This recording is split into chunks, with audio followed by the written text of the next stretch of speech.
Hello, ladies and gentlemen. Welcome to the No Stipulations Podcast. I am Brendan Smith, followed alongside my lovely co-host, Mr. Logan Loving. And today, we're going to give you a recap of everything that happened last week on WWE TV.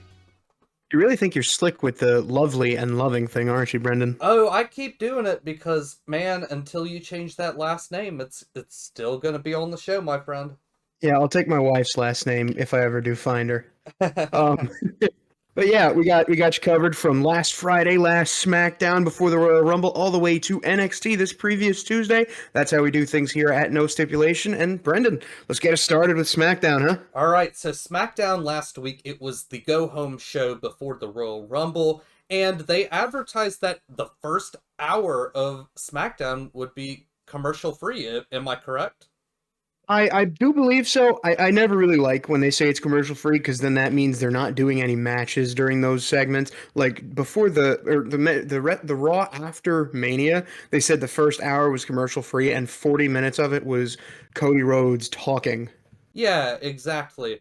And so they made sure to make this episode a big deal to the people in Indianapolis, the people watching on TV, because, of course, first hour, quote-unquote commercial-free. Pat McAfee introduces the lovely city of Indianapolis. They are, of course, the host city for the Royal Rumble, and he gets a very loud pop. Pat McAfee, obviously a punter for the Indianapolis Colts. He seems like he's very over with at least the people of Indianapolis.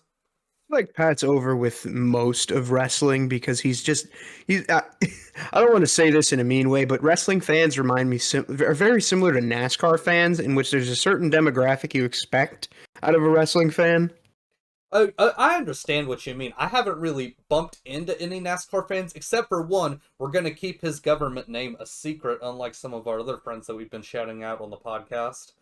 Well, yeah, because that friend doesn't want to show up in the stream. Don't worry about it, but yes, I completely agree. Wrestling fans, they get a reputation about them. Sometimes good, sometimes bad. And yeah, they seem to really love Pat. Yeah. Now, after, of course, Pat introduced Indianapolis to SmackDown, we started off with Joe Tessitore, who has been just snuck his way into every wrestling fan's heart as a commentator. Absolutely. The transition from college football to wrestling was so seamless, and it seemed like it was abrupt as a viewer, but oh my god, he has really shined in the spotlight, and we love Joe Test. Yeah, I was surprised when they moved him to SmackDown, honestly. I thought he had the voice of Raw, but I guess they wanted Michael Cole and McAfee on Raw because they are the big name commentators. I agree, yeah, with, Raw being on Netflix, I'm sure they would want Cole on that show as well. Yeah. And of course, Tessitore comes out, and for the sake of his own journalistic integrity, he says he's going to interview Kevin Owens in the ring. And Kevin Owens actually comes out, which is shocking, and he immediately just starts dead staring into Tessitore's soul. He said some awful things about Joe Test, man. I can't remember what exactly he said, but, I remember whenever I was watching live, I'm like, damn, KO. Yeah, KO, as good as he is as a face, he always feels like he's had that insanity just bubbling under the surface. You look back as recently as him and Sammy's tag title run, where they had the United Tag titles, and he was just moments away from losing his mind at any given moment. Oh, yeah. And it's very clear that he plays a very convincing heel. I don't think he's a bad person in real life, but he's almost playing this heel too well. Am I wrong, Logan? No, you're right. He's always been a very convincing heel. He always feels like he's just, like I said, seconds away from snapping. And we saw that at the end of Raw, but we're going to get into that in a second. Of course, Kevin also took the Winged Eagle title from the rafters after he got super kicked at Saturday Night Main Event. Well, excuse me. I don't mean to say super kicked. He got hit with a sweet chin music right in the chops. Oh, yeah. Man, Shawn Michaels still got it. Why don't we have a wheelchair on a pole match like Triple H said? He's building that matchup, it seems. Oh my god, not the wheelchair on a pole match, Brendan. Hey, Taker's going to appear on WWE TV any week, and they're going to build towards that Mania match. You trust me. Mania? You mean Saudi? Yeah, that's probably more like it. Might as well walk away with some fat pockets. Crown Jewel, Shawn Michaels versus The Undertaker one more time. Just one last time. Um, but yeah, in the rest of that segment, he took the belt from the rafters, which he wasn't supposed to because they gave him up. But then, of all people, CM Punk walks out and has a nice little stare down and a conversation with CM Punk, and they have a little back and forth where he tells Kevin Owens, "If you win, congrats, champ. It's not going to be long." I loved this segment. Triple H just out here playing with every combination of toys he has in the chest and just Honest, giving yeah, fans these teases of matches that may or may not happen. yeah. He's an 11-year-old with action figures, and I say Yeah. that endearingly. I, I He- it's great what he's doing. His style of booking, his long-term storytelling, I love it as a wrestling fan. It's so much better than the here now style booking that McMahon had. It right. actually builds up these moments for the fans and it makes it even more special. So whenever this got teased for the first time, fans went gaga for it. Yeah, and I remember people kept talking about, oh my God, what if we had TNA CM Punk with Kevin Steen in Ring of Honor? Oh And I yeah. thought about that, and oh my God, that would have been cool as hell. Absolutely, that would have drawn so much money. And now, moving on to the next segment, we had a backstage segment between Andrade, Miz, and Nick Aldis. And, man, I hate it whenever they do this in shows and movies, but the Miz dropped it. He's standing right behind me, isn't there? Quote, Yeah.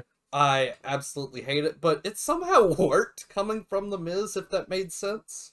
The Miz, I've always found he knows what he can do. He is the type of wrestler who is going to pull off exactly what you want out of him because you're asking for what he can do. And him being a comedy coward heel now is what we want out of him. That's what we're getting. Yeah, and essentially, Andrade didn't like the way that Miz was talking whenever he thought he wasn't present, and all this made a match on the night, and we'll get to that match shortly. Yes, but the match we had after that had been building for the last few weeks. We had Jimmy Uso and Carmelo Hayes, the battle of who was him. Jay was backstage, walked out to his music, which, honest to God, I think might be the best song of the Bloodline. I The think you're best talking about theme. the Ron Uso. I mean, a lot of fans make this mistake, but you accidentally wrote Jay on the script. Brendan, buddy, you're the one who wrote this script. Did I? Was I the one that Yes, wrote this? Oh, you wrote dang. Smackdown, you buffoon. Uh-oh. I chose the wrong brother. Excuse me. As Yeah, right. continue. Please Right. continue.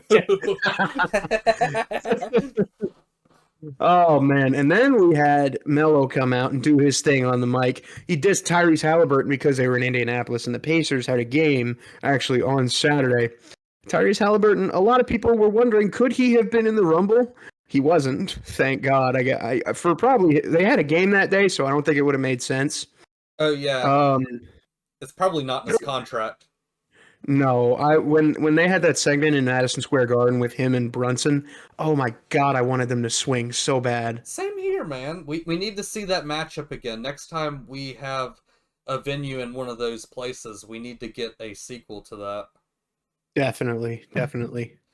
That match was a little bit unusual, but I think it still ended up pretty well.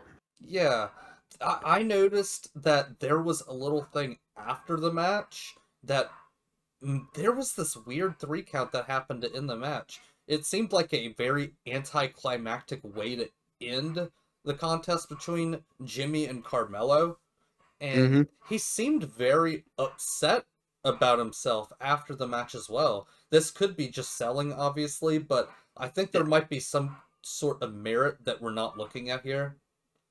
Yeah.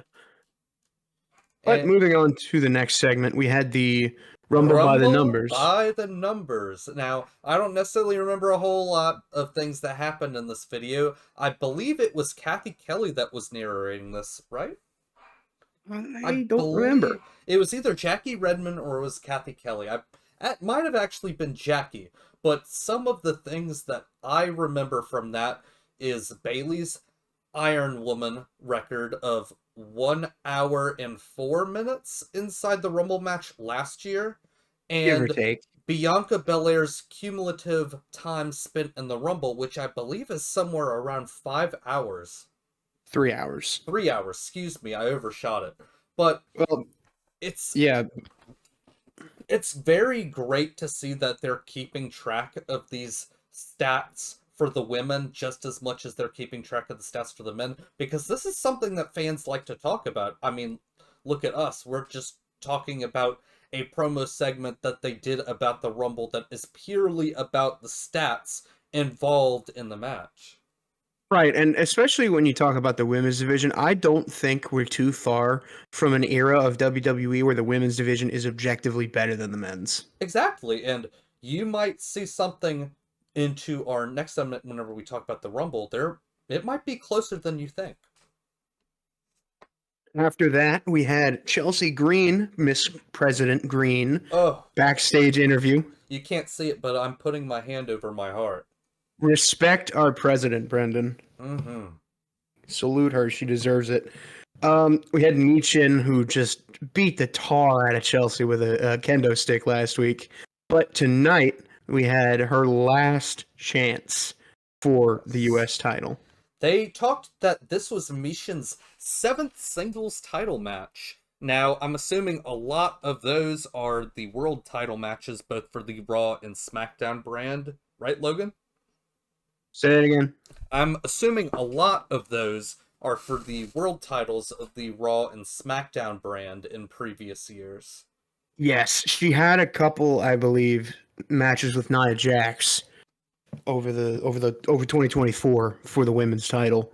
Yes, and Chelsea Green, she has some Wonder Woman inspired ring gear, and Mhm. Joe Tessitore, he kind of explains that Mishin is wearing green gear to quote get inside Chelsea Green's head. I'm not sure if Chelsea Green has a fear of the color green or not, or she could be a reverse Green Lantern type figure in the wrestling world. Yellow Lantern. Yeah, exactly. It's possible, but it also could just be that she's Canadian. That is also true. And Mishin won the match, but did not win the title because Chelsea Green got DQ'd after she grabbed Mishin's kendo stick and went to town like she was a pinata. Yeah, that didn't last long for Chelsea though, because BFAB came out, and then they started returning the favor. Ah, yes. The ever pushed BFAB. We love that she's getting more TV time. We love BFAB graps. Oh, yes. Yeah, what do we have next, Brendan? We have Bianca Belair and Naomi in a backstage interview. Yes. Yes, Yes, yes, yes, yes. yes, we did. After that, we had the Charlotte Flair package, which, it's a given at this point that we're going to get Charlotte Flair doing something related to the title. Oh, yeah. You know, Charlotte and titles, they're basically in the same sentence every single time you say either Charlotte Flair or title. And, God, man, I don't know how they're going to address this whole face heel thing for whoever she chooses. But Yeah, we'll get see. into that. We'll get into that. Yeah, that's for later.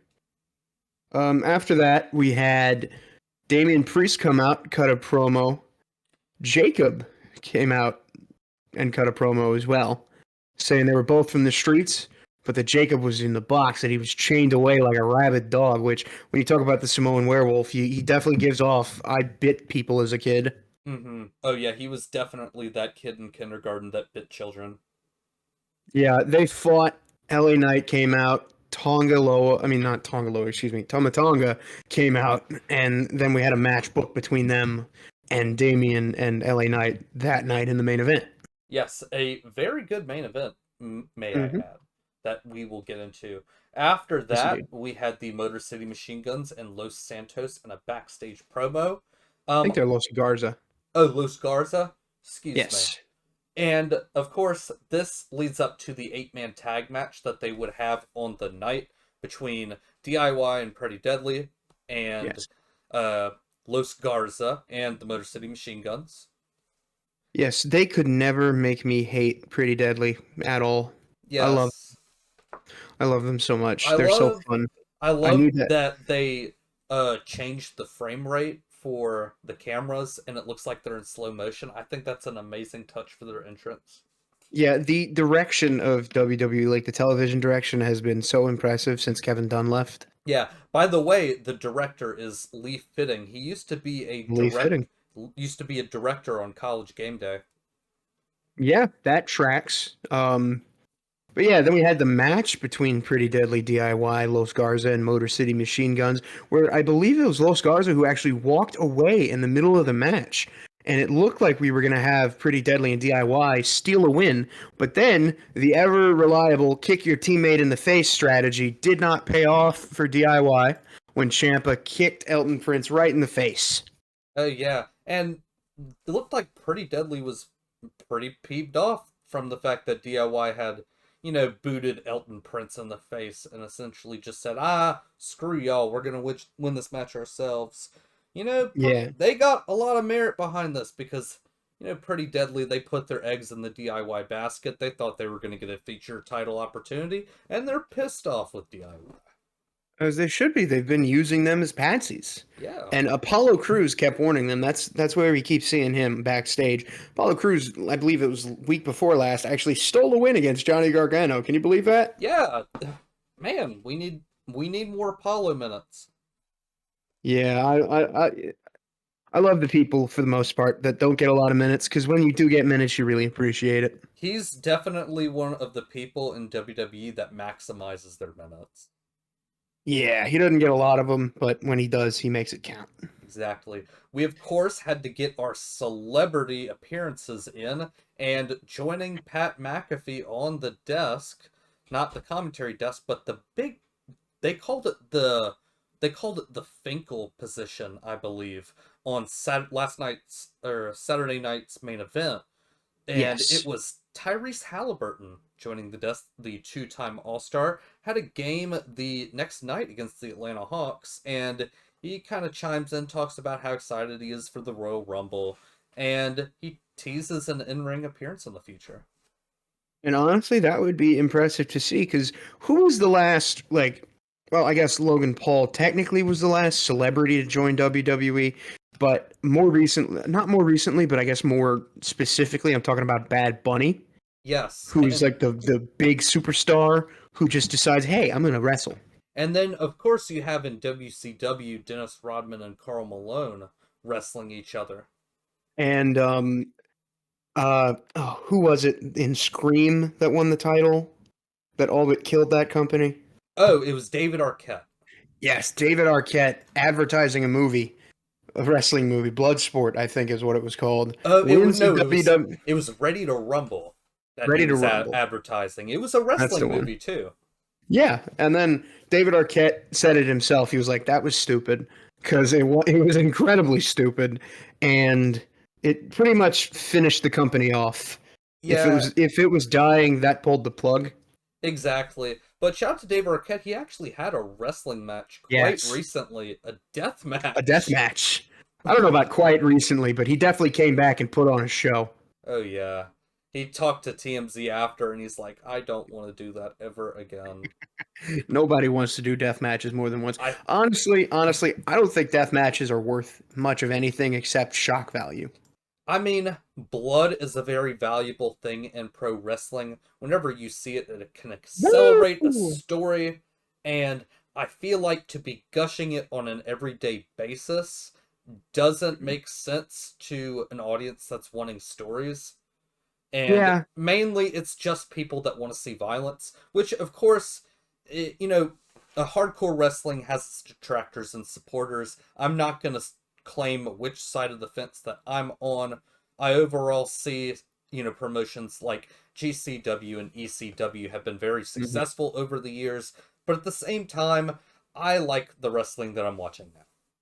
Yeah, it's some of the best product we've seen in the last handful of years. Maybe the last decade. Yeah, and whenever ECW was in, the 95, 96, whenever, WWF at the time was at its worst, it was needed, and it was appreciated for that. Paul Heyman, still to this day, is a primarily important figure in the history of professional wrestling, and He breathed life into ECW and he gave those hardcore wrestlers a chance. Yeah, I mean, whenever he comes out, what do the chants say? ECW, ECW, Exactly. ECW. Everybody loves him. Yeah. You know what? I'll say it. He's the best manager in wrestling history. He's up there. Bobby the Brain Heenan is obviously up there, but from my eyes, Paul Heyman is. Yeah. It's hard to disagree with. Now, back to SmackDown. Kind of Paul Heyman adjacent because he's talked to Cody and KO every now and then.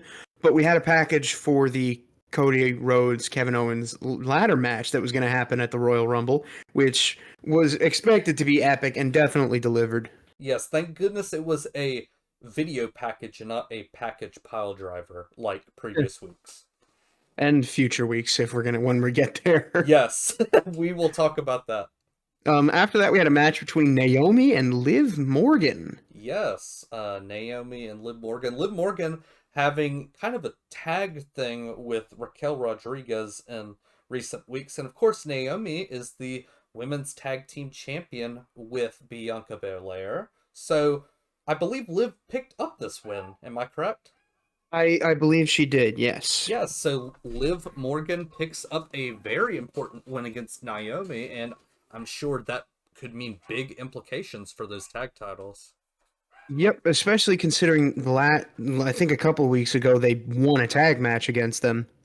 Mm-hmm. It was via interference, yeah, it was via but interference, but I think, this match right here will certainly can be heavily considered in whether they get a match or not. now we want to talk about matches. Let's go to the package they played on Saturday night's main event: Jacob Fatu versus Braun Strowman. Man, can we even really call the package that it was talking about the match? It was really about how Jacob Fatu killed Braun Strowman at the end of that match. Yeah, it was a crime scene. My goodness. And oh my god, Braun was bleeding buckets, and there was moonsaults and everything.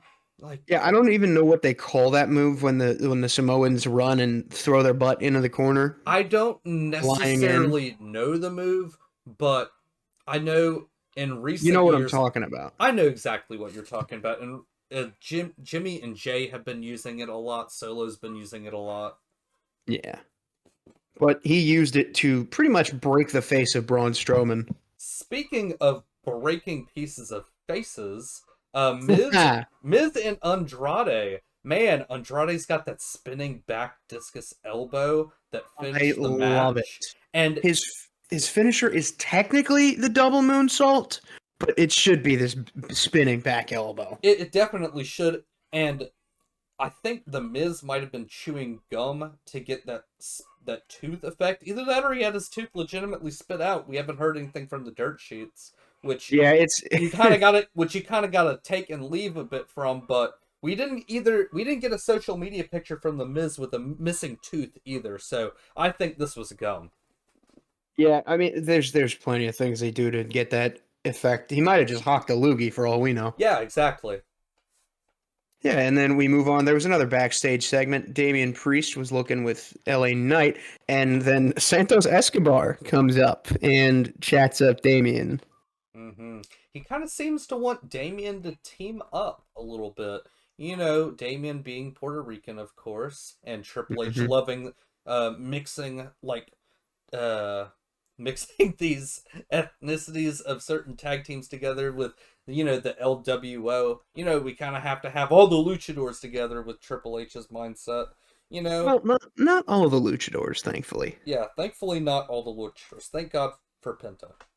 Yeah, and then we had that segment. Then we had another backstage segment between Zelina Vega and Tiffany Stratton. Yes.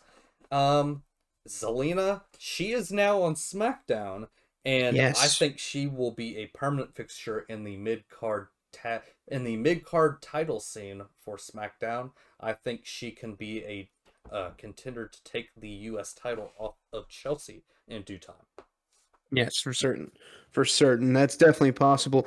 Then after that segment, we had a chase for 17 for John Cena.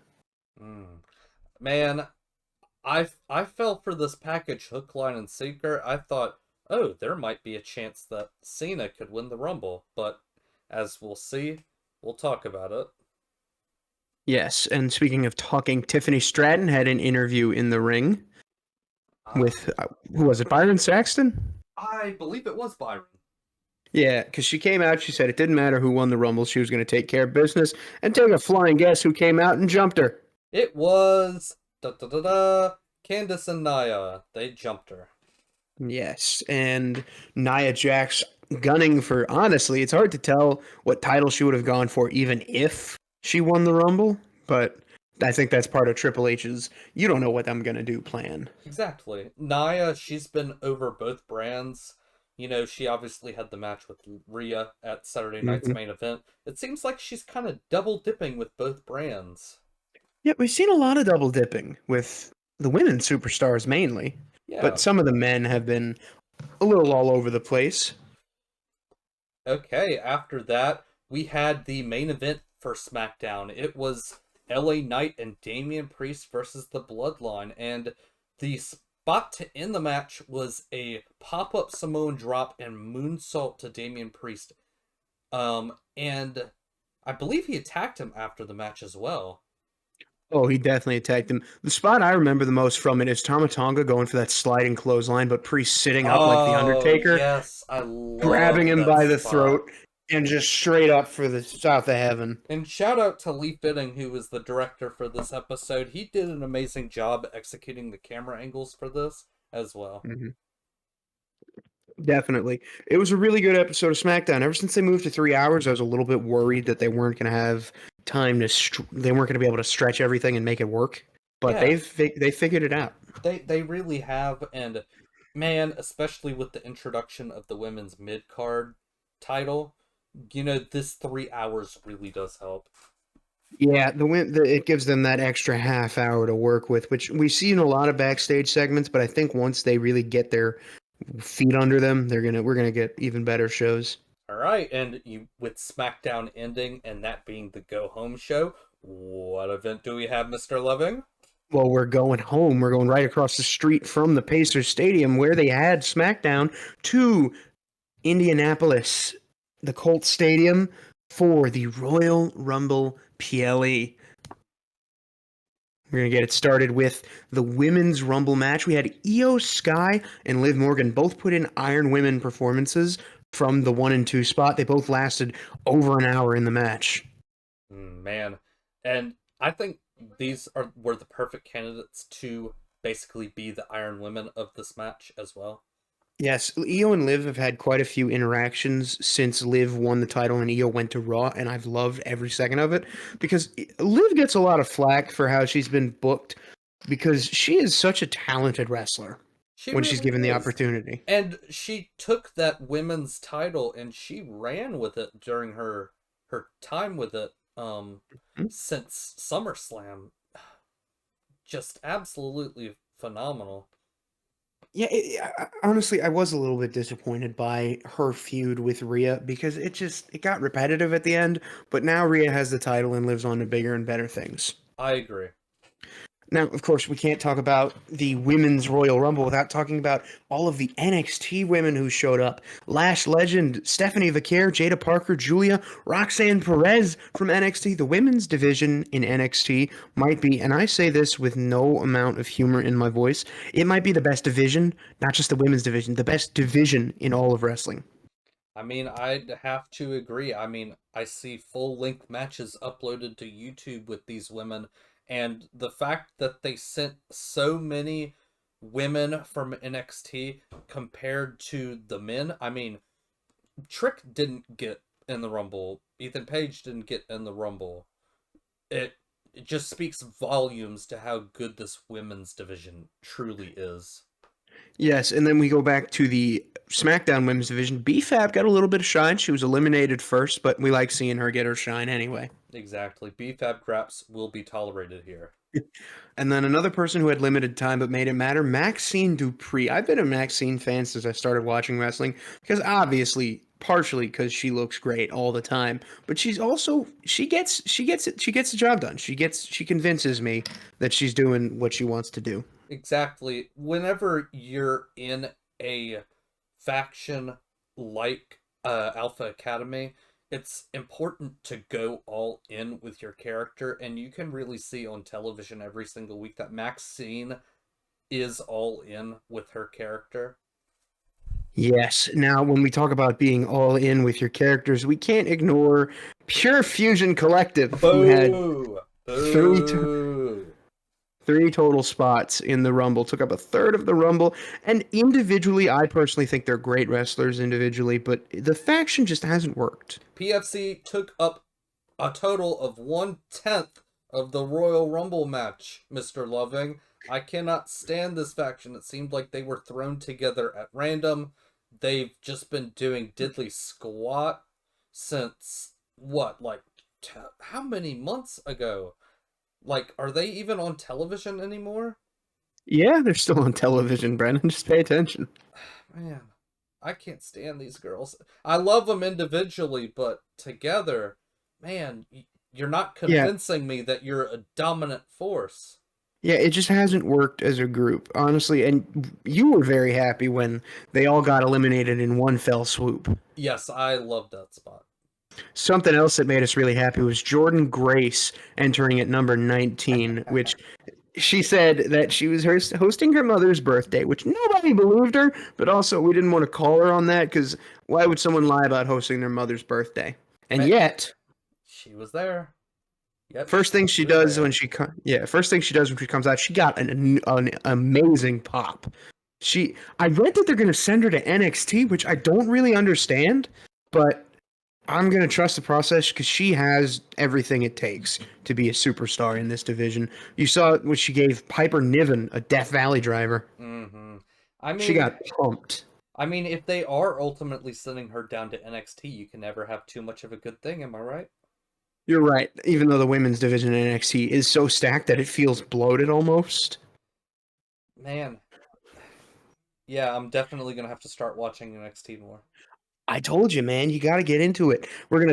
I texted you yesterday to put the show on for a reason we'll talk about later in the show. I saw that moment that you were talking about. Yeah, and then we want to talk about moments. How can we skip over number 21 for the women? Alexa Bliss coming back to WWE for the first time in 2 years. Her jacket, even though they cut away from it, said "Friends Forever." A small R and a small S, so it looked like Fiend Forever. It's a beautiful tribute to Bray Wyatt, who still rests in peace. It's very clear that her and Bray were very close friends, and I absolutely loved that moment from her. Yes, and it's hard to look at, not because it's difficult, but it's because it's emotional. Because Bray Wyatt was beloved by so many, and now we have to continue on with his memory and make justice out of it. Exactly.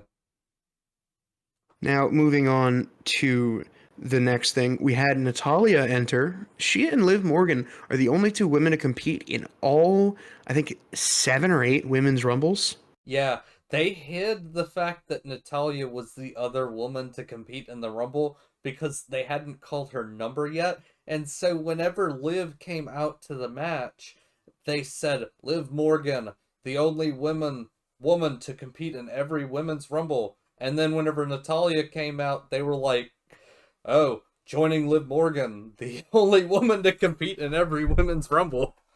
Well, yeah, she was at the time the only woman to compete in every rumble because Natalya hadn't come out yet. I guess so. I guess they had to hide that little fact, even though they knew it was going to happen.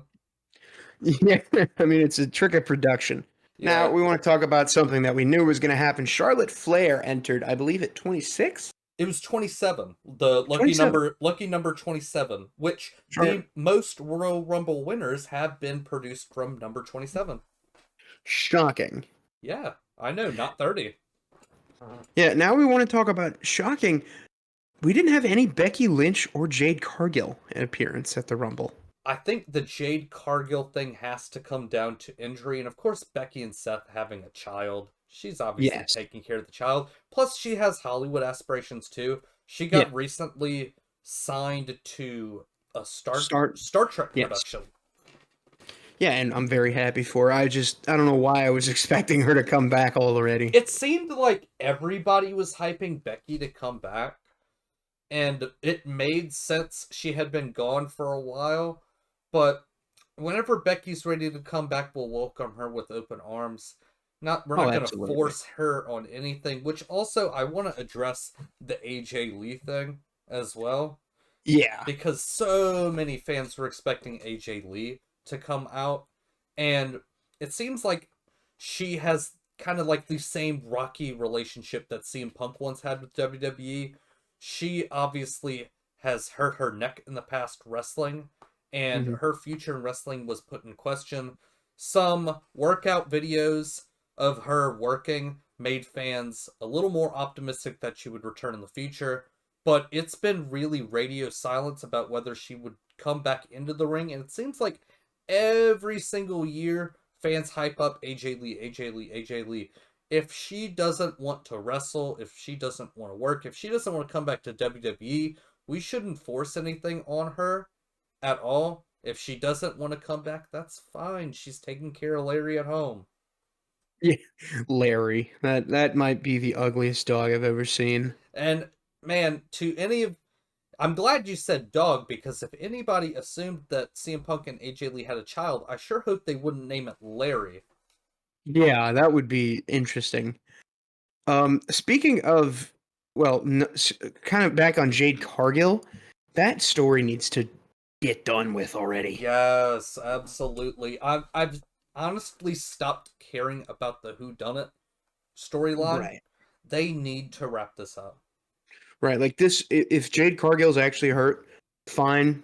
Take your time. Please get back healthy because we know you Yeah. are excellent.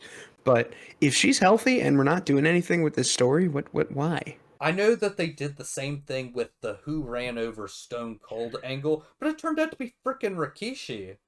Yeah, that was something else. This better have a good payoff for the amount of time that fans are waiting for it. It was Carlito. It was Carlito all along. Yeah, He and then he wanted to get the PS6. He drove over oh my god. he put Jade Cargill through the windshield. He wanted the PS6. Oh my god. Okay, and then next, finally, number 30 entered Nikki Bella. You can look, but you can't touch. There had been some rumblings about Nikki Bella potentially returning to Yes. WWE, at least part time. I can't say I thought much of it when I read it because I was like, oh, Nikki Bella, cool. She'd Her be nice to see the again. video of her at Raw on Netflix on their social media was actually Yeah. the most viewed, most impressioned video on their social media. So that obviously gave them the, oh, there's interest in this. And Yeah, I mean, it's Nikki Bella. She was one of the first like major players in the women's yeah, division as we know it. probably one of the better divas out there. Honestly, it's hard to find a lot of people better than her. Yeah. Yeah. And then when we want to talk about better, we had Roxanne Perez, who came in second in the Rumble. However, she did last a record-breaking hour and 7 minutes. Do you think that this time will just be beaten every single Rumble moving forward? Because it seems like every Rumble that has happened in the past, somebody gets this record. I don't think they're going to continue breaking it because can you really break an hour and can you really break that long? I think you can. I really think you can. Because you look at the men's record, an hour and 11, I think, with Gunther. Yeah, And he started the match. He went from first to second place. I think you can That's, certainly keep breaking this. They're gonna keep doing it until somebody gets a time that, you just can't do. well, I think they just have really important plans for Roxanne Perez once she makes the call up to the main roster. I don't think it's going to happen until after WrestleMania, probably the draft, because I think she's still wrapping up some storylines down in NXT. Okay, cool. Because I was very curious if she would jump to the main roster after the Rumble. Yeah, I don't think it's too long now. She might make the jump before Mania, but she's probably going to come up in the draft with Trick. Okay. if anything, because she's still in the title picture down there because she lost to Julia and never got her one-on-one rematch yet. But like we said, Roxanne came in second for the Women's Rumble. Charlotte Flair won. She came in at 27, outlasted the field, became the first ever two-time Women's Royal Rumble champion. And yes, I actually called this prediction. Yes, you did, Brendan. Most Yes. people did. Well, you didn't. Yeah, because I had hope for better things. And Well, that's not a dig on Charlotte Flair. She's a very talented wrestler. I just really like parody. I agree with you. I think Io is going to win the Chamber, though. Well, that was actually part of the next question. I was going to say, now that Charlotte's won, it's really, honestly, a lot of people have predicted Tiffany Stratton versus Charlotte Flair at WrestleMania, but we could get Rhea Ripley versus Charlotte Flair number 3. I think the Rhea via Flair match is very, very enticing. I think that's a big money match. But it's also hard to go away from Tiffany versus Charlotte. It is very hard because we all know that Rhea is the super hot babyface for WWE right now, and fans obviously want to see Charlotte be pushed in the direction of a heel. Meanwhile, Tiffany's kind of on that gray area. She's that pseudo heel face type. She's a tweener. Yeah, she's a tweener. Meanwhile, so is Charlotte. So we don't really know the direction that they would go for Charlotte v. Stratton. And I feel like that kind of intrigues fans' minds a little better than the take-all match between Charlotte and Rhea. But if you're WWE, you're definitely thinking about money, right? Oh, absolutely. I think Charlotte v. Rhea is very, very enticing. It's definitely, especially with their Mania 39 match, which might have been the best match in women's roster history. Hard to say no to. Yeah. That match was incredible. Now the question is who would win that match? I don't know. That's the thing. That is probably the question that they don't want to ask themselves. All right, who's going over? Right, and a lot of people have talked. I've talked to some people who think Charlotte's in her phase of putting over the young talent, which would make sense to put Tiffany over at Mania. Yes. But also, how can you not salivate at the idea of Rhea and Charlotte 3 at WrestleMania? Exactly. There's so much to go off of. Now, you said you think Io's winning the Chamber. Yes. That was going to be my next question. Who do you think is winning the Women's Chamber? I don't want to disagree with Io, but we also don't know who's in the match yet. The thing is that we'll talk about it later, but whether Io will be in the Chamber match herself or possibly have her own individual title match at a feature PLE is also up in the air with some of the things that happened on this week's episode of WWE programming. Yes, it is. There's so much going on, which is why it's important to watch every episode, which is part of the reason that I like Triple H's storytelling so much. Even if there are a few slips and bumps here and there, it's hard to turn away from because everything seems important. Exactly. And with that, let's move on to the second thing on the card for this 4-card God, we just event.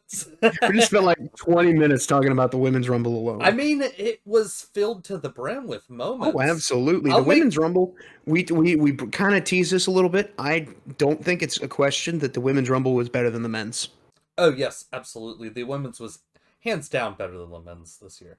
And that's not to say the men's Rumble was bad either, but the Women's Rumble was just so chock full of talent and important spots and returns and everything that it's hard to say it wasn't the best. Absolutely. And I'll keep this one brief because substantially this probably had, besides the Rumbles, the most meat on the bones in terms of graps that we got during this Rumble. We got the DIY versus Motor City Machine Guns 2 of 3 falls match for the WWE Tag Titles. And DIY, they got the first fall in a very dominating fashion. Then yes, we were streaming during that, and we were trying to fix our microphone setup the whole time. Yes, oh man.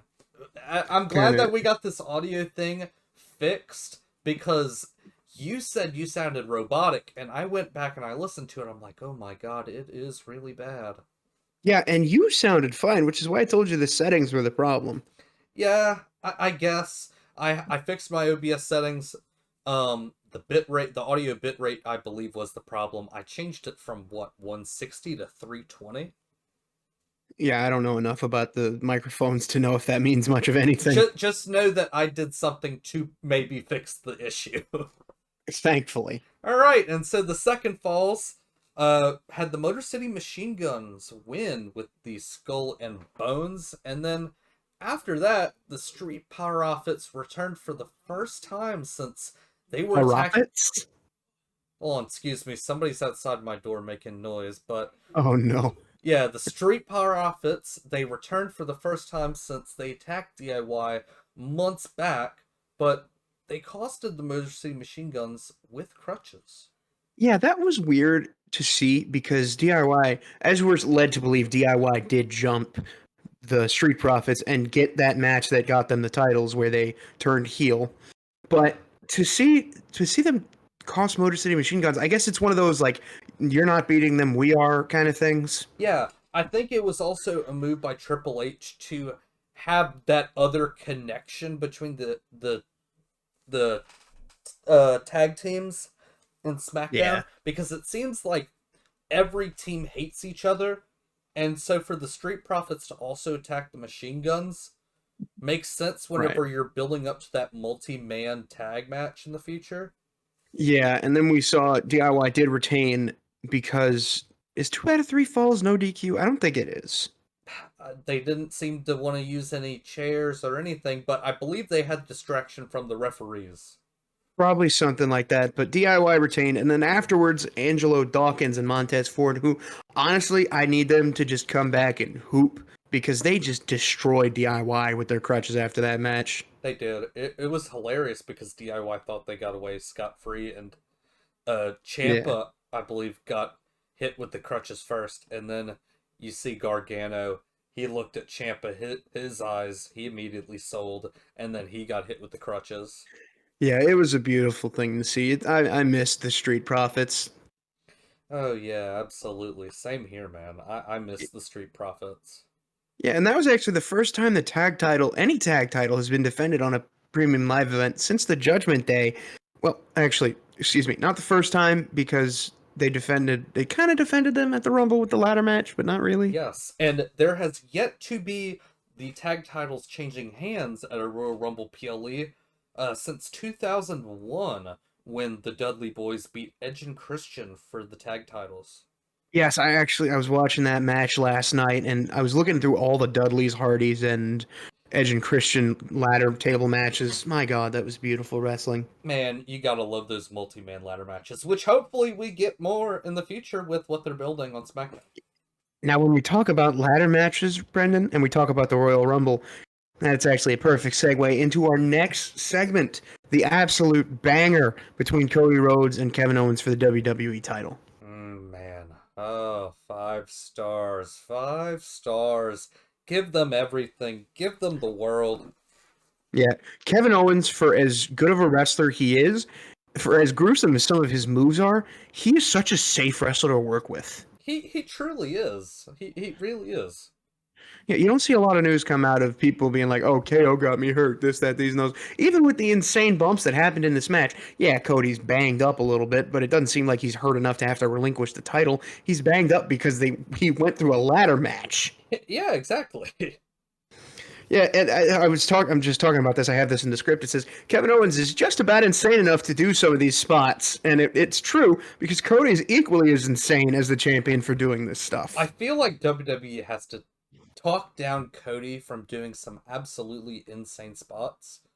Oh yeah, absolutely. You go back to his AEW days. I'm not going to be marky when I'm bringing up AEW. He had, I think it was a flaming table shrapnel that went into his back during a match, and it's with that welt on his back, that little mole-looking thing. That's what that's from. All these people who started wrestling like on the indies circuits, you have to convince them to not do something insane. Exactly, and it's that, again, that hardcore mentality that we kind of talked about earlier, that you kind of feel like you want the fans to see their money's worth.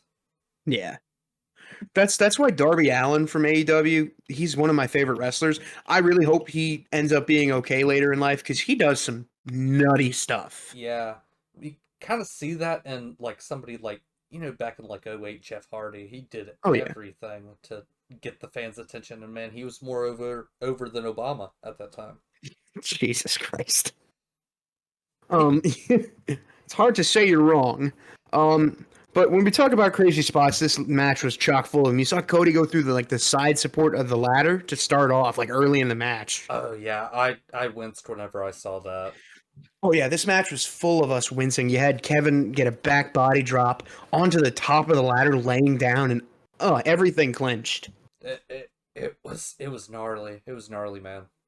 Yeah, and then later in the match we had the superplex attempt, which don't superplex Kevin Owens. You never end well It from that. it never works, man. He's got to be like 211 and 0 on superplex attempts. Yeah, and even he counters him most of the time. This time he had a fisherman buster onto a bridged ladder between a ladder in the middle of the ring and a rope, and Cody just went like kind of like Ray does when he does a 619, except he did this vertically. He went flat up, back down off the ladder. Oh man. And Sami Zayn comes out after that spot, does just about nothing in that match except stand there and get himself in danger. I mean, I can't say that he really did nothing. He made sure that KO was all right after the match, but we'll get into that later. Well, KO goes to try to break Cody's neck with a package pile driver that I'm going to break kayfabe a little bit here. Sami has received more than a few times onto a ladder. And then Cody countered that with the Alabama Slam, put KO ass over head through a ladder, and went and got the titles off the rope at the top. Oh man, absolutely great match. I don't care what Dave Meltzer says this match is. This is 5 stars, and if he doesn't say it's 5 stars, we do Yeah, not care. I wonder if I can find his rankings for the Rumble 25. He probably has yet to do it. I'm not really sure. I haven't checked. I haven't bothered to check. I really do not care about that man's opinions. Yeah, He but it's just also has kind of fun to see. he just has tenure, really, it seems. He's a great historian whenever it comes to wrestling, but whenever it comes to his takes on the modern product that is professional wrestling, you wouldn't be able to tell. Yeah, it's I don't know.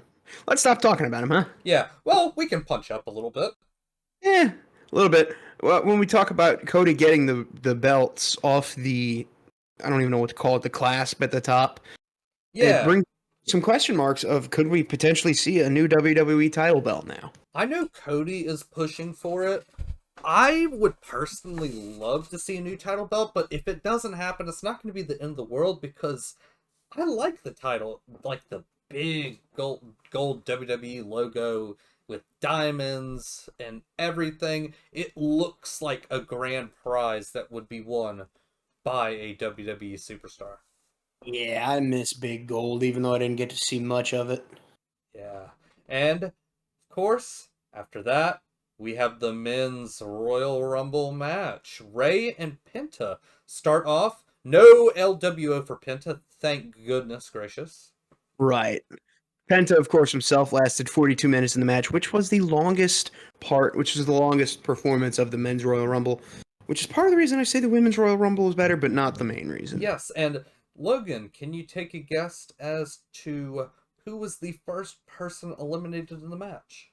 Carmelo Hayes, and I really, I was okay with the booking to an extent because like he's the cocky heel, and it's like, oh, he loses a lot, but he still thinks he's him. But now I'm starting to ask some questions because he got eliminated really quickly. Not the quickest in the match, but he was the first one gone in 4 or 5 entrants. He did, but man, I would really love to see the US title on him instead of Nakamura. Yeah, that's my biggest gripe with Triple H over the last few months is putting the title on Nakamura instead of Hayes or Andrade. Exactly. After that best of 7, we needed the triple threat, and then we needed a follow-up immediately after. Yeah, I don't know, man. It's a lot. Then we had Chad Gable. I think he entered 4th. He came Yes. in versus all of the Hispanics, it seemed. He might have actually come out third, if I'm not mistaken. Maybe. I don't know, but either way, we had a bit of a, is this going to be a JBL situation? Because he had a problem with luchadors, Well, it seems like he's gonna go off on a grand adventure and like learn the ways of lucha libre. which is going to be really interesting. And I really hope he comes back as Shorty G with the mask. Uh, That would be that that uh, would be hilarious. I think he might just quit the company.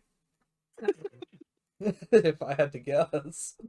Um, uh, next after Gable came in, Tozawa was supposed to come in, but I Show Speed enters the Royal Rumble and eliminates Otis from the match with the help of Braun Breaker, who Yes. promptly killed Speed. Oh man.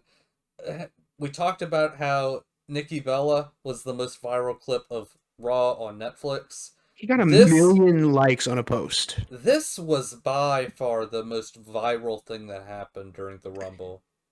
That is his post with him on crutches with a neck brace is the most liked wrestling post of all time.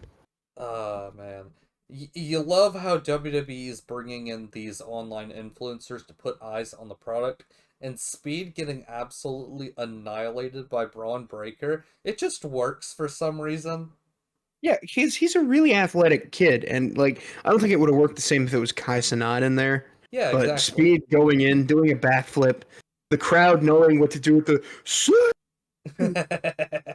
that was great, and then Braun splits him at the seams, And and then later in the match, Brendan, do you believe? I believed, and he appeared. We didn't say his name. Somebody somewhere said his name, but Joe Hendry came in at 15, and I've loved Joe Hendry for a while now. I remember I screamed out loud when he first appeared in that battle royal in NXT.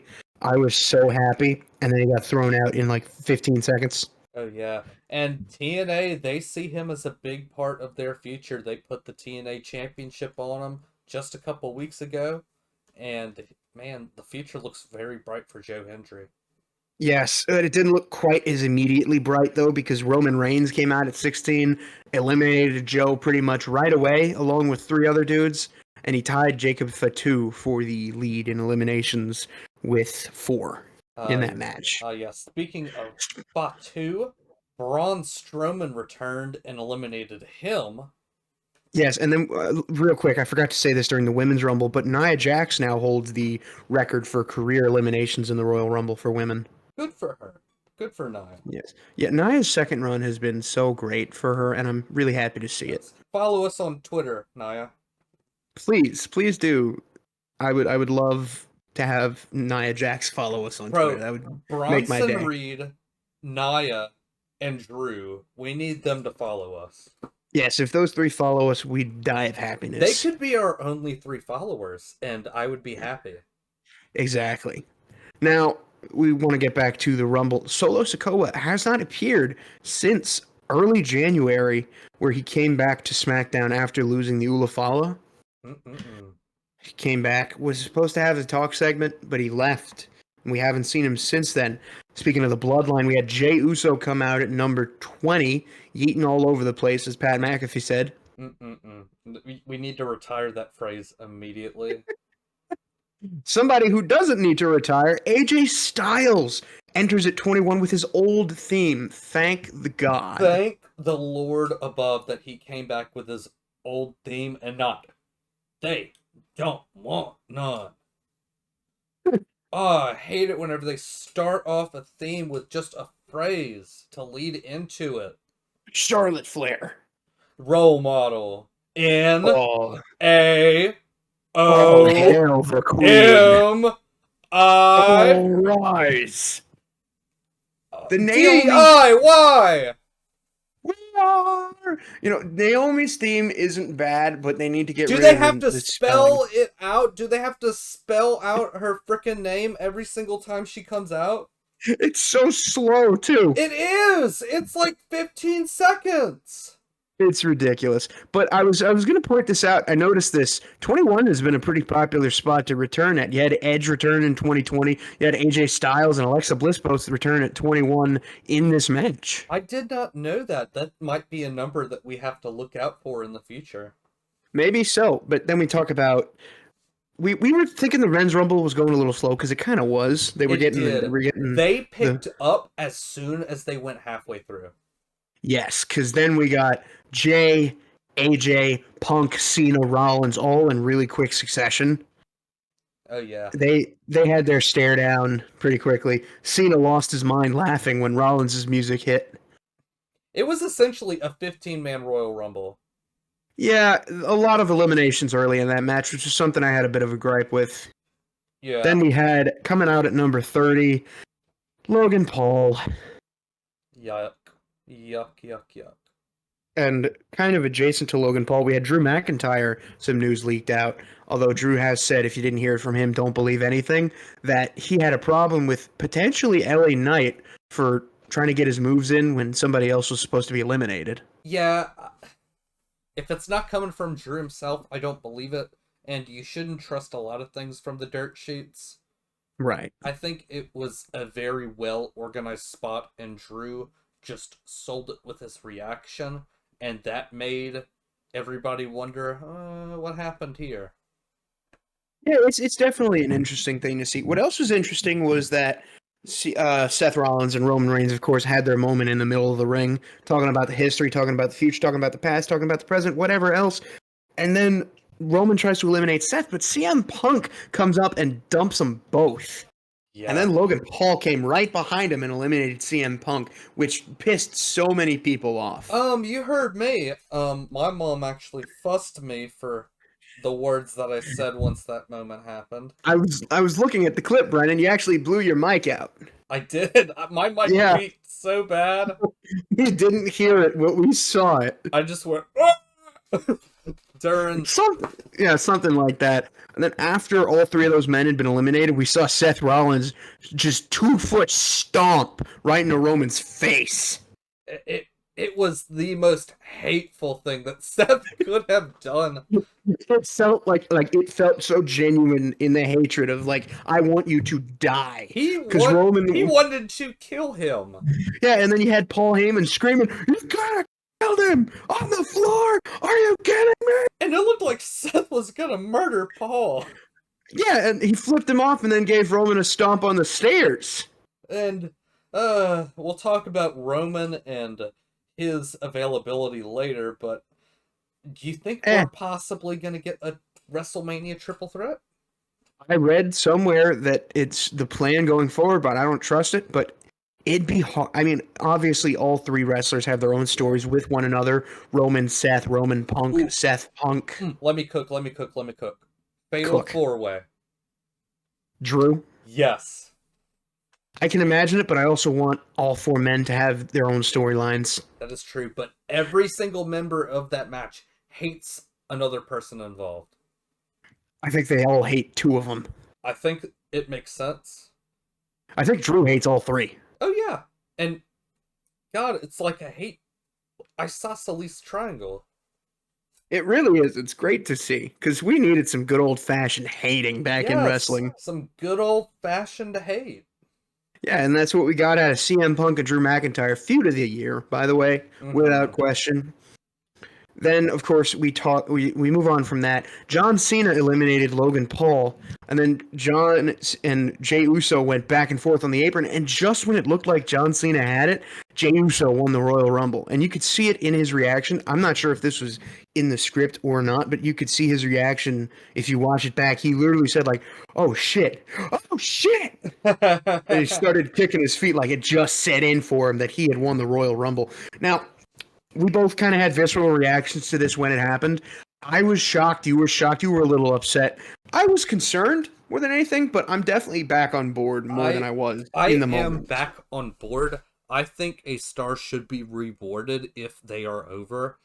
Yes. Even if they're not the best in ring, I think that this was well deserved from Jey Uso. What they plan to do with him after the Rumble, I'm kind of skeptical about, but I can't say anything bad about Jey Uso. No, I mean, he's a great guy. He's a fun wrestler. He gets the crowd going. He sells all the merch to the kids. I saw a bunch of videos of the kids reacting to Jey Uso winning, and I was like, okay, I get it now. He pushes so much merch. He's so popular with the fans. And just to go into how popular he is, we'll talk about it on our Raw recap. But let's go ahead and Yes. finish up our Royal Rumble recap. And Logan, Yes. We saw John. It's potentially likely that we're going to get not John, Jey Uso versus Gunther at Mania in the main event. Jey is 0-3 versus the Ring General. Or excuse me, the Ring General. Ring General. And with Cena losing, I don't think I ever expected Cena to win the Royal Rumble just for uh, literal purposes. But it's also kind of surprising to see because where does this put Cody? Because there is so much they could do with either Cena or somebody else winning the Chamber. Because Cena declared for the Chamber and he doesn't have a qualifying match to go through. I agree. I think whoever wins the Chamber will challenge Cody at Mania. That's my prediction. Yeah, this Friday we have Jey Uso who's going to see Cody again and make the decision to probably decide who he's going to face, which we all think it's going to be It Gunther. it will be Gunther. It will be Gunther. Yeah, and this further raises the question of who's winning the Chamber, because if they don't put Cena in the Rumble, are they going to have him win the Chamber? Because I like a storyline that I don't know if I came up with this or somebody else did, but it was something along the lines of Cena's old, he's kind of cocky, so he's not going to show up and train. Meanwhile, all these guys have been here every day, and Cena just expects to waltz in and win. Yeah. I think because they're building this retirement tour, I don't think they put the belt on him until SummerSlam, potentially. Right. Yeah, that definitely makes sense. But I went into the year thinking he would win the title at Mania. Man, I really thought he was going to win the title at Mania. It's still very much possible, but also you have it as an option for him to make it to SummerSlam and still not have the title, because he's also never won the IC title, I think. Yeah, I know that Cena would love working with Braun, but I think he would just want to put him over, to be quite honest. Yeah, that's the thing I think that Cena has gotten back into the fans' hearts after Super Cena, is that he's lost Yeah. so much I since mean, he started coming back to WWE. the last full match he had was with Solo, and he lost that match, correct? He got spiked to death. Yeah. And then he showed up at Mania 40, put Solo through a table. That was awesome. And now we are here. Yeah, now we're here with a bunch of question marks about where this leaves the road to WrestleMania.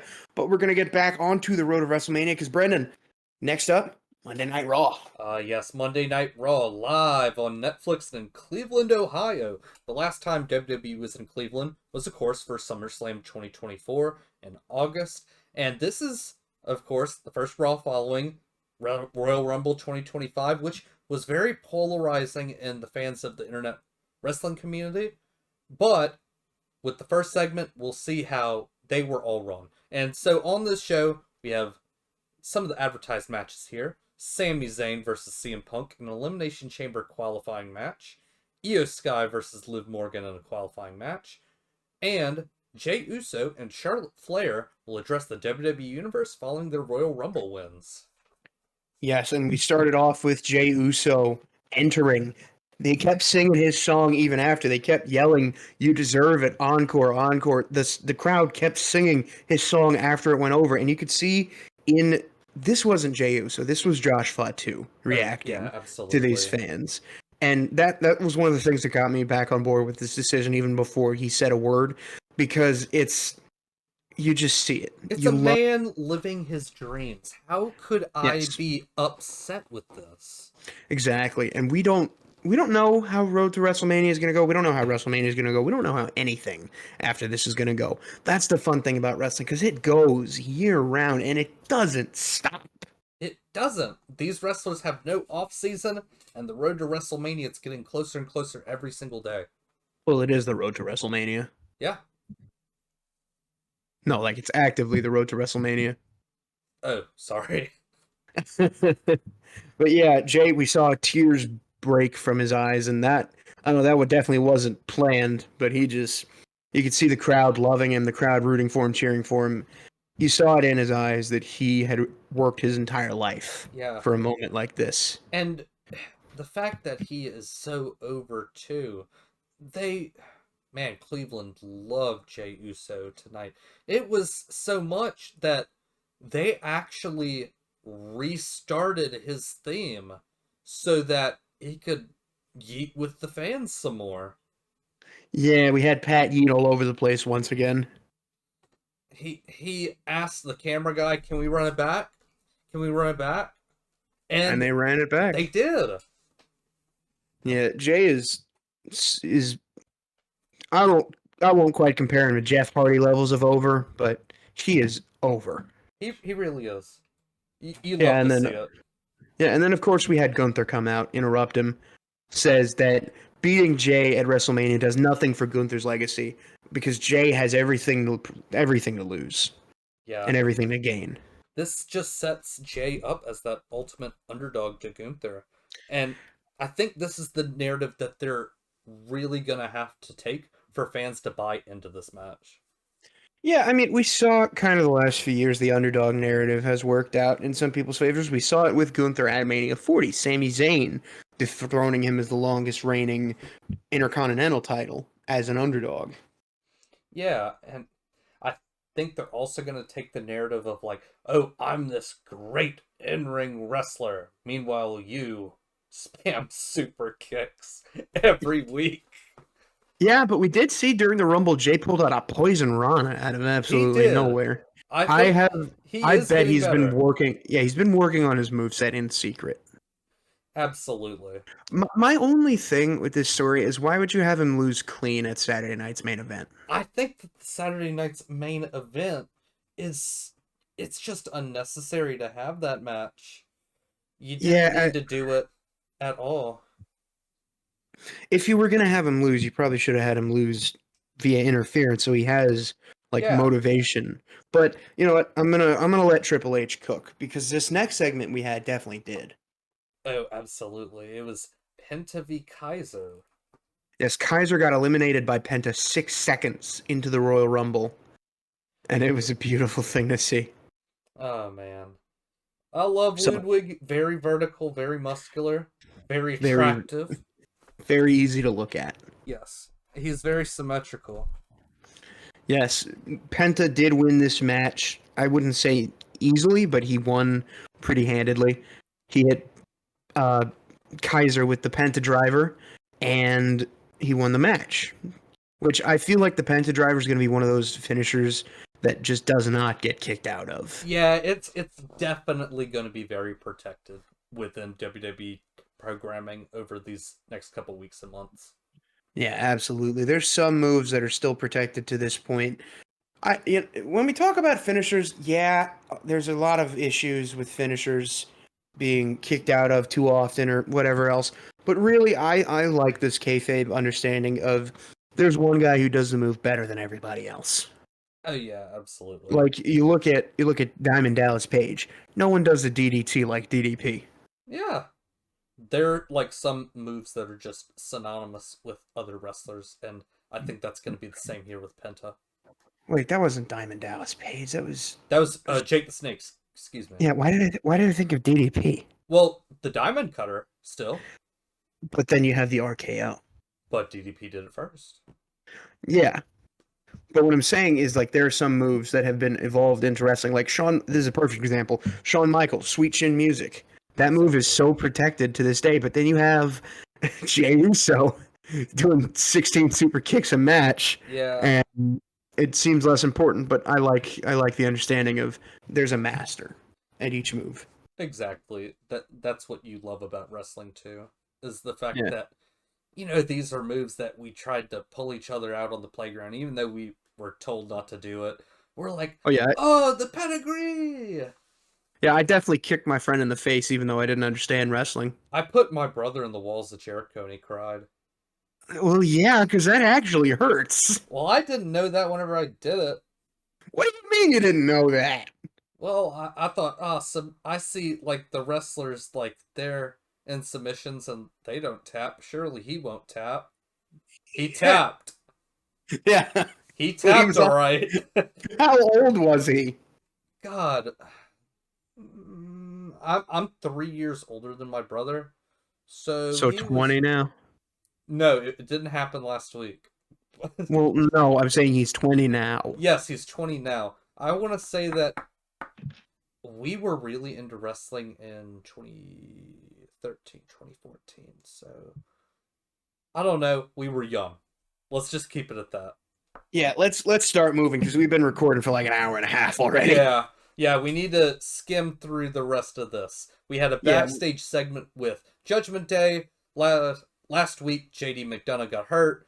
It was Yes. a punctured lung and broken ribs, if I believe I'm correct. And Yes. Finn essentially accused Dom of indirectly injuring JD, and Liv bats up for Dom saying, hey, he didn't hurt him. We had to get this tag title opportunity because it went to another team, and Dom didn't injure JD. It was the War Raiders. Yes, even though it was kind of JD's own fault for overshooting the moonsault, but we do risk a speedy recovery to JD McDonough. Exactly, and I definitely have a newfound respect for JD McDonough. Oh, absolutely. He's I think he's going to be much more over with the crowd when he returns. Absolutely. And now, speaking of not over with the crowd, yes. Take me through this, Logan. Charlotte Flair came out, and they're trying to do this weird angle where she comes. And yeah, I understand that the real Charlotte in real life, I think her real name is actually Ashley.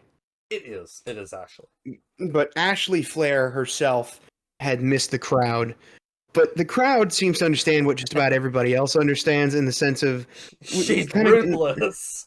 We're kind of sick of seeing Charlotte come back from out of nowhere and get a title match right away. Yes. But then Rhea Ripley comes out, interrupts Charlotte. We were talking about this potentially Rhea and Charlotte 3 because Rhea was pleading with Charlotte to pick her so she can beat the respect into her. Yes. But then Charlotte herself says she's going to go all over the place. She's going to go to NXT, see if Julia intrigues her. She's going to go to SmackDown, see if Tiffany intrigues her. And they could go any way.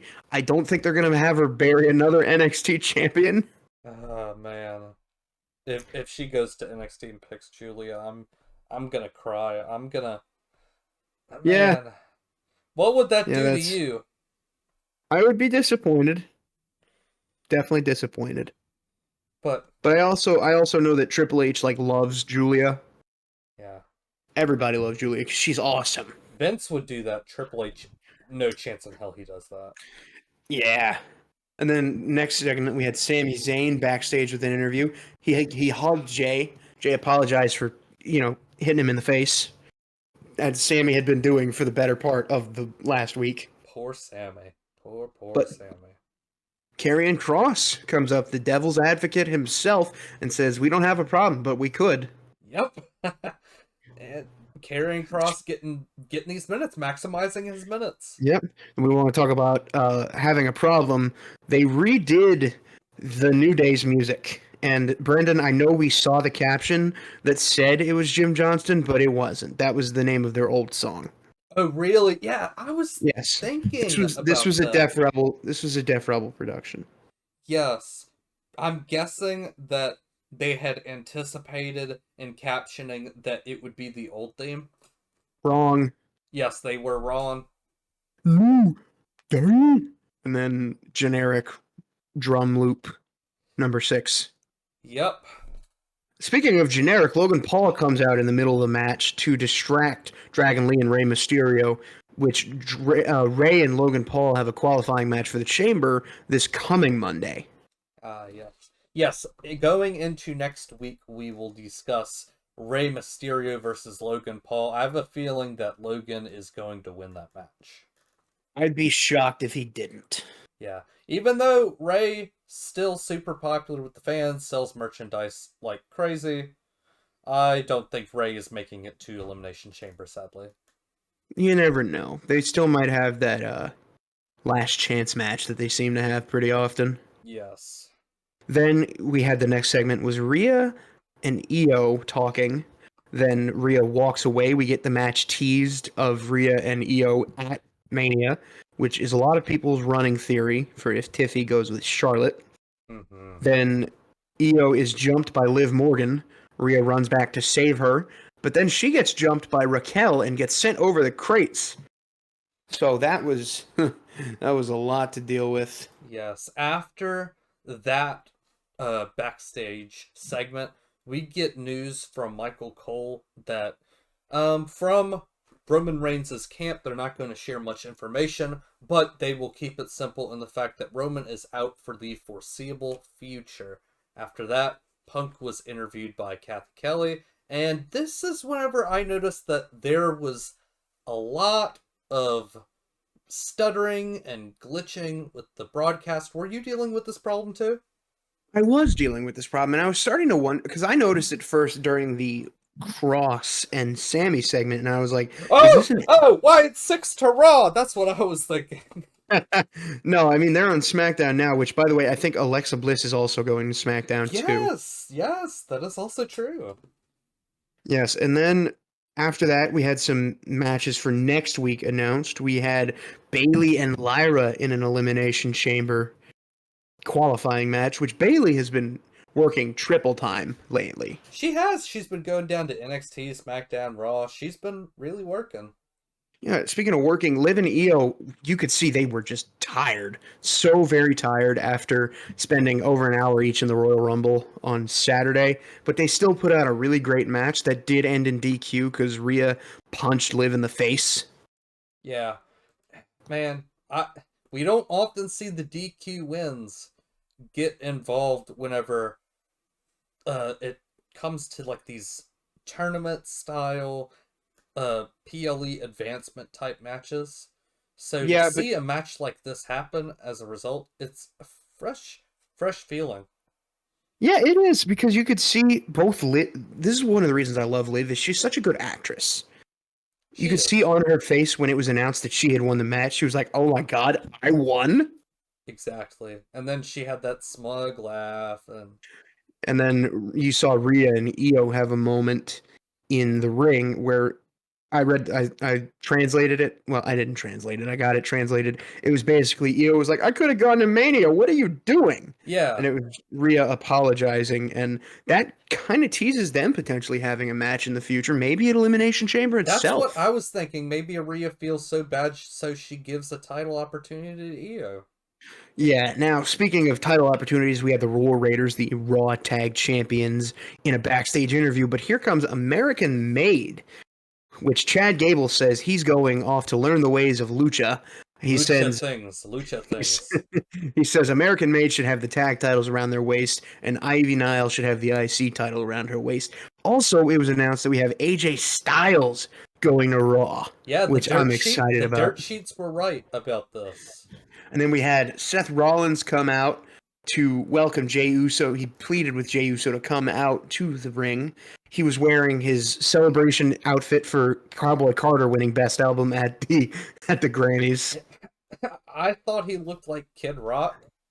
I don't even know what Kid Rock looked like, but we saw Seth. He was happy for Jey, as he should have been, because I don't think Seth and Jey have much wrong with each other. They've worked together since, I think, what was it? War Games 23? I believe so. Yeah, and then it was announced Seth is the one facing Finn in that qualifying match. Yes. On Monday. Yes, next week in Nashville. Then Seth told Sammy to get out here. Sammy does go out there because he has a qualifying match with CM Punk to go to the Elimination Chamber, and my God, those two cooked. Yes. Yes, they absolutely cooked. Punk came up with the win, but after the match, Kevin Owens comes out and pile drives Sami Zayn. And you know what? I love Kevin Owens because you could see he was selling that he could barely walk after that match, but he just needed to break Sammy's neck right then. Oh, man. And that was our main event of Raw. And now, Mr. Loving, I can't really give much commentary on what has happened on NXT, so do you just want to give the recap of everything that happened with NXT? Yeah, I'll try to get through it pretty quick. The show started. We had Stephanie Vaquer, the Angel of Darkness, who appeared in the Royal Rumble. This feud between her and Fallon Henley started a few weeks ago when Stephanie won the number one contenders match for the women's North American title, which is held by Fallon Henley of Fatal Influence. The care looks great, of course. Booker T himself went nuts for that move. You know what move I'm talking about. Oh, man. He literally went like, Shucky ducky quack quack. yeah, and then JC Jane, who she was facing in this match, actually looked pretty good, despite being the least used member of Fatal Influence. Steph hit a freaking 619 out of nowhere. And then Jasmine Nix at the end of that match interfered, breaking up the pin, but they didn't get the DQ because she hit, I believe, she hit JC Jane.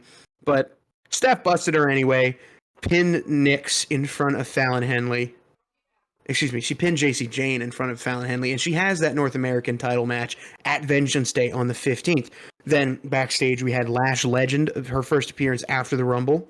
They had Zarya, Sol Ruka, and the Metal Girls, who were Lash Legend and Jakara Jackson, who had a face-off that was building on last week's challenge to bring the WWE Women's Tag Titles to NXT, because the Meta Girls had a match with Bianca and Naomi for the women's tag matches. Women's tag titles, excuse me. Zarya, the Aussie icon herself, berated the Meta Girls for not pulling it off, but then members of Chemical X, Tatum Paxley, Shotzi, and Gigi Dolan got involved trying to break it up. Gigi had the Meta Girls back, and that sent Zarya and Sol out of the segment. Then we had Oba Femi backstage. Sarah Schreiber was interviewing him. Oba has a Vengeance Day triple threat match against Grayson Waller and Austin Theory. Oba boasts that Ava runs NXT, but Oba runs the ring. And now Sarah asked him if Oba thinks he owes Trick a rematch. Oba said he doesn't owe him anything. Now, Lexis King won the Heritage Cup a few weeks back against Charlie Dempsey of No Quarter Catch Crew. I liked Lexis King during his chase to get the Heritage Cup and try to be a good guy, but that promo he cut yesterday sucked. It was not good. He said he was changing the rules of defending the Heritage Cup. One fall, that's all, which kind of kills the prestige of it. He also mentioned that he's a psycho, a second-generation psycho after his dad, Brian Pillman. But thankfully, of all people, and Brennan, this is where you come in, Fandango comes out and saves the segment. Fandango. And then he comes out. Now he's JDC in TNA, John Dongo Curtis. He's talked about getting weird in NXT himself, which he definitely did. He roasted Lexis King, said he spray painted his facial hair on, which whoever lets Lexis King out of the house like that needs to be dealt with. He is lined up really weird, I have to admit. It's a unique look, I'll give him that. Oh yeah, it gets people talking. But then you had Dongo talk with Ava before that segment, got himself a Heritage Cup match, Lexis King accept, and it looks like he's returned to his old heel ways after he tried the good guy act. But he told JDC, next week, they will dance. Oh, they will dance. And Brendan, you got to start watching because this segment's dragging with just me talking. I know. Don't worry, man. Keep on going, baby. Keep on going. We go backstage to the D'Angelo family. The CW runs a trailer on Tony D'Angelo's role as a mafioso in the show Wild Cards. The backstage segment then talks about Izzy Dame's current doings, because she interviewed in the Dons and Rich Holland's North American title match, I think week before last. Stax, the underboss, was busting his balls because he had his own match with Ridge. And Stax started out strong, and the D'Angelo family has looked pretty good since December. But Stax got overpowered by Ridge Holland. Izzy Dame made another appearance trying to get Ridge, but this time Holland caught her in the act, and he won the match with the Redeemer DDT. Then we cut to Fraxium backstage, who were talking about their TNA tag match with the Nemeth brothers, Nick and Ryan? Yes, Nick and Ryan. Then Josh Briggs and Yoshiki Inamura interrupt and demand things from them right away, because they think Fraxium's ducking them, even though the guys have a match on Thursday. Fraxium tells them to beat somebody, and then they'll talk, but Briggs and Inamura both split up and go find a tag team, which is where you can see them throughout backstage segments in the show. Next up, we had the match that was made that night after the Chemical X and Zarya and Sol thing. And I gotta say, side note, Zarya and Sol Ruka feels kind of like a rehash of Live for Brutality, because it's a blonde, bubbly, pretty girl with a scary, strong Aussie. Maybe I'm wrong, but maybe Sean has a plan for this. And the match was back and forth until Zarya got in and threw her weight around. Literally, that girl is very strong and she's intimidating. I hope she gets something in the women's title picture soon because of the 3 international stars, she's probably gotten the least shine because she's been there the least amount of time. But match went back and forth a little bit longer, but after a pair of stereo drop kicks from the little freaks, and I say that with endearment, Zarya hits an F5 on Tatum Paxley, landing on Gigi Dolan, and then Sol Ruka got a Soul Snatcher on Gigi Dolan and pinned her for the win. And I gotta say, the Soul Snatcher might be my favorite finisher in wrestling. I'll have to take a look at it. It is so good, Brendan. I don't know how you haven't seen it yet. It's awesome. Then we went backstage again. We had some Stephanie Vaquer and Julia Rumble highlights. There was a Trick Williams interview because he has that match with Obafemi and A-Town Down Under that night, and he calls Waller and Theory bitch asses. And he says even if he and Oba are tagging tonight, he still wants that title back. Then there was a segment with the 3 women in the women's title match at Vengeance Day, which is going to be February 15th, 10 days from now. We had Bayley come out to the ring. Like I said, Bayley's been working overtime lately, and I love it because I can never get me enough of Bayley. We had Roxanne come out, cut off Mike Rome before Julia can come in, and she bragged about her runner-up appearance. Now, Roxy said Bayley was selfish for wanting the NXT title, but she understands because she wants all the titles. She's going to win her title back at Vengeance Day, then go to Raw, win that title, go to SmackDown, win that title too, and she says if she has to vacate the NXT title, oh well, maybe Cora Jade can finally win it.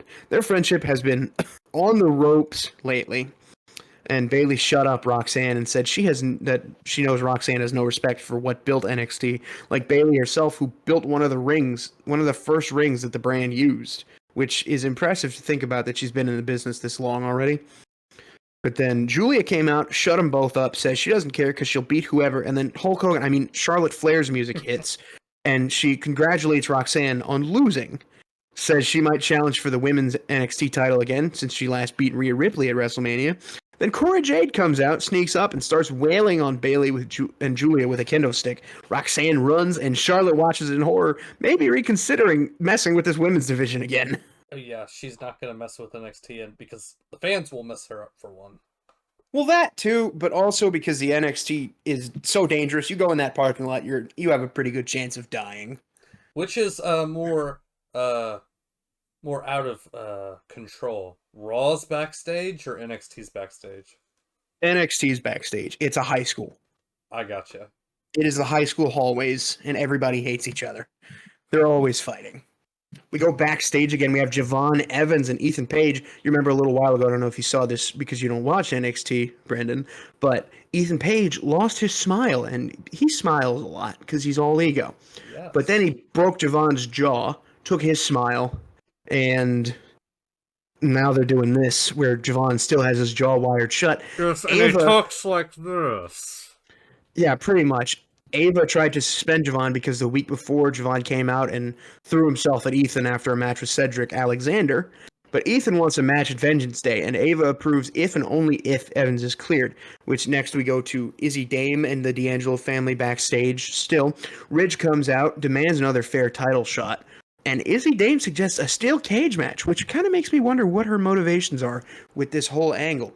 Next up after that, we had Carmen Petrovich versus Kalani Jordan. And it seems Carmen's finally tamed Ashanti the Adonis, who is kind of HBK, but 1/5 as bad.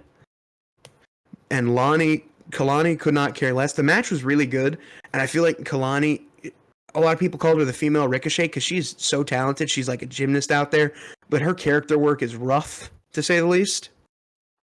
And she definitely has improved over this stretch. Because not because, but then Jada Parker came out, sat at the announce desk, and Lonnie wins the match via a crossface chicken wing kind of submission hold. Carmen tapped out, but Lonnie put her in another crossface, which gets the ref to reverse the ruling and declare Carmen the winner by DQ, which I don't think I've ever seen before. And then we have another backstage interview with Stephanie Vaquer talking about seeing Fallon Henley in hell. We also see Lola Vice, who we haven't seen in a hot minute on NXT, but she is seen walking past Steph when she talks to Fallon Henley through the camera. Then we go backstage for the final time. We had Ava talking with Fraxium about who their next opponent would be, but then Bayley comes in and demands a match with quote-unquote that bitch next week. And Ava's first reaction was, which one? And Bayley gets her match with Cora Jade next week, despite her continuing to overwork herself. And I wonder if they're going to go into that angle any going forward, but I'm not really going to complain either way, because however much Bayley I get to see, I will never be upset. Except for her finisher. She needs to change that. What do you think about her finisher, Brendan? The Bailey to Belly? Mm-mm. What's her other finisher? Rose Plant. Oh yeah, it sucks. It takes too long. It does. But then we had Josh Briggs and Inamura return. They've both found tag teams to face, which is just confusion between the two. They found Hank and Tank, I believe, was who Briggs talked to, and then the No Quarter Catch crew is who Inamura talked to. But Ava, smart as she is, books a triple threat match for next week. That led us to our main event, where A-Town Down Under faced Trick Williams and Oba Femi in a sort of two-man power trip kind of storyline. But there was some backstage tension between Grayson Waller and Austin Theory, who both want to be NXT champions at Vengeance Day. And when Oba was on the Grayson Waller effect a few weeks ago, they had the crowd chanting, "Turn on Grayson!" And then he turned his back on Grayson. That was hilarious. That was hilarious, and it makes me wonder if they're actually going to go back to this angle and have Austin turn on Grayson, which I would not be upset about. I need Austin to get away from Grayson. Same here. I think they all want that babyface Waller run. It's not happening. Waller's not a babyface right now. Exactly. I think they look for it in the future, but I don't see it happening anytime soon. Yeah, I think if anyone's going to be the face, it's going to be Theory being the face. Excuse me. I said Theory, not... I meant to say Theory, not Waller. Excuse me. Yeah.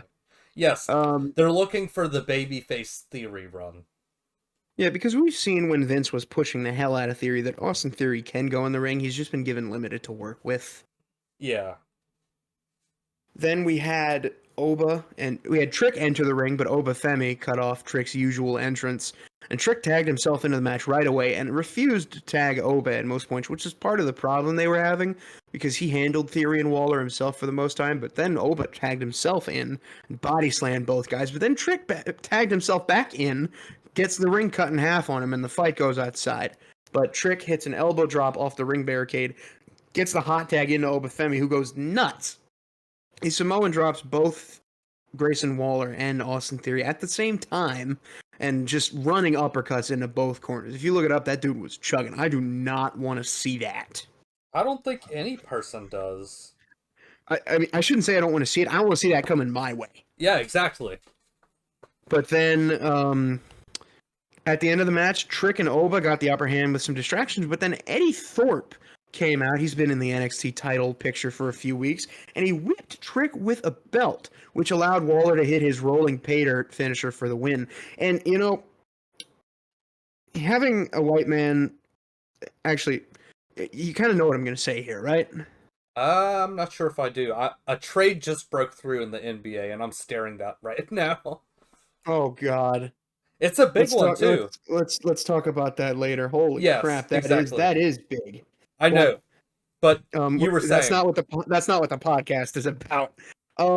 Eddie Thorpe, a white man whipping Trick Williams in February of all times. Oh yeah, that's not good.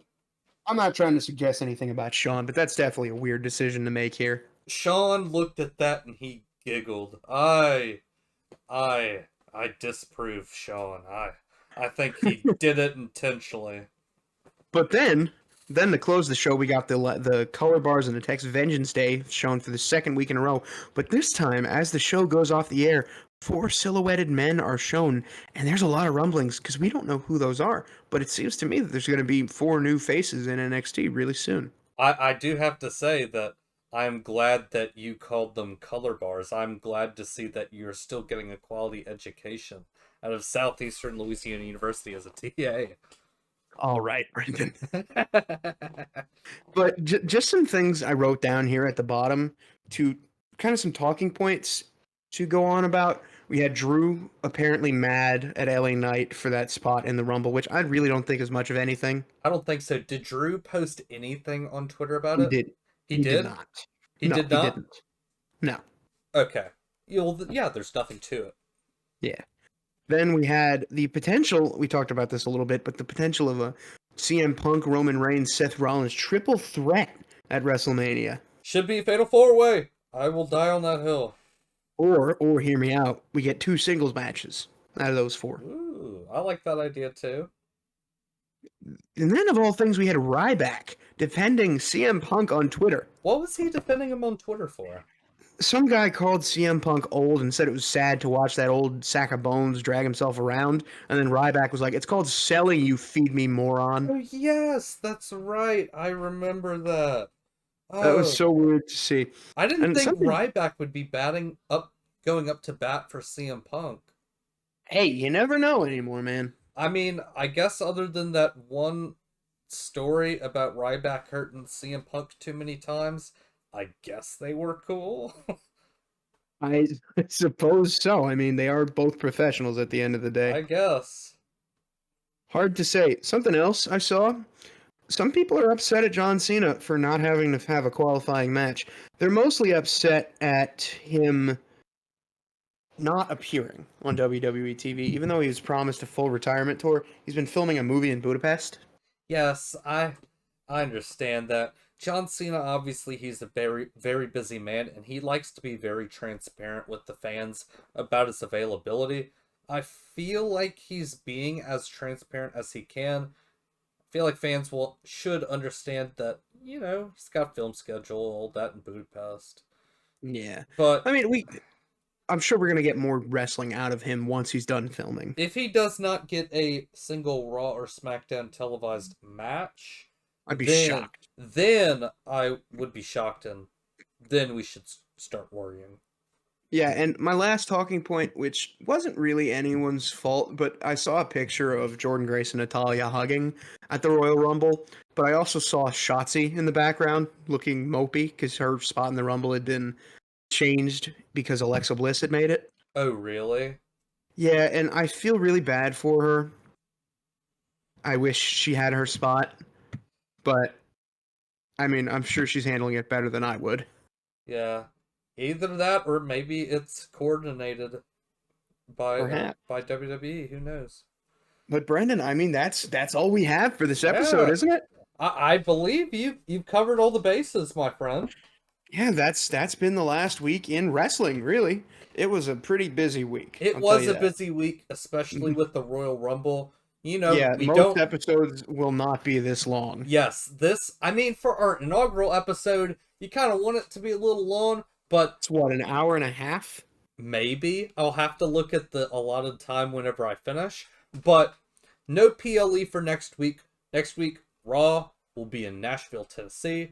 I'm not sure about SmackDown, but we're going to start just like we did this week. We're going to start a recap with SmackDown on Friday. Then Monday, we'll go into Raw. And then Tuesday, we'll talk about NXT. And I will be watching NXT, and I will be a little more chatty on the side of the black and gold brand. Oh, they're black and silver now. Oh, really? Black and Yes. silver. And SmackDown is in Memphis for this week. SmackDown, yes, Memphis, Tennessee. Looks like both the red and blue brands will be in the state of Tennessee for next week. Yes. Well, I mean, that's kind of it for us. We hope you enjoy this first episode, and we'd love to hear some feedback on what you think we can do better.